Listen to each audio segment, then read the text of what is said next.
জয়গা এলাকার বাসিন্দা জাহিনুর ইসলাম, বয়স ৩৯, বন্ধুর সাথে হাসিমারার উদ্দেশ্যে গিয়েছিল একটি কাজের খোঁজে। সেখান থেকে অটো করে বাড়ি ফেরার সময় হাসিমারার মেন রোডে দাঁড়িয়েছিল কোনো একটি কাজে। রাস্তা পারাপার করার সময় একটি ইনোভা হঠাৎই উল্টো দিক থেকে এসে তাকে ধাক্কা মারে। গাড়ির ধাক্কায় যুবকটি রাস্তায় লুটিয়ে পড়ে এবং সেখানে থাকা লোকজন এবং তার বন্ধুরা ইনোভা গাড়িটিকে আটক করে। পরবর্তীতে ড্রাইভার ওই গাড়িতে করেই গুরুতর আহত যুবককে নিয়ে আসে কোচবিহারের উদ্দেশ্যে, কিন্তু দুর্ভাগ্যের বিষয় কোচবিহারে তার আর ফেরা হলো না।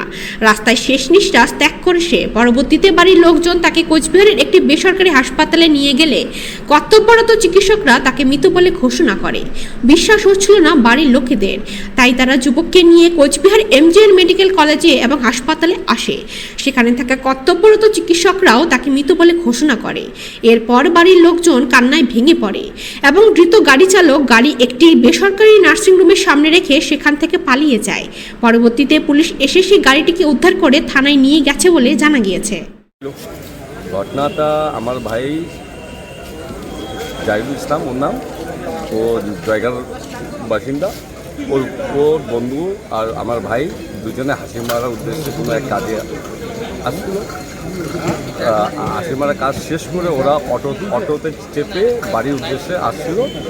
হঠাৎ করে হয়তো ভাইয়ের হিসাব লাগছিল, হয়তো ও অটোকে দাঁড়িয়ে বলে আমি আসছি বলে ও রোড ক্রস করতে গিয়ে হঠাৎ করে এক ওই ইনোভা আবার জায়গারই ইনোভা মেরে দেয়।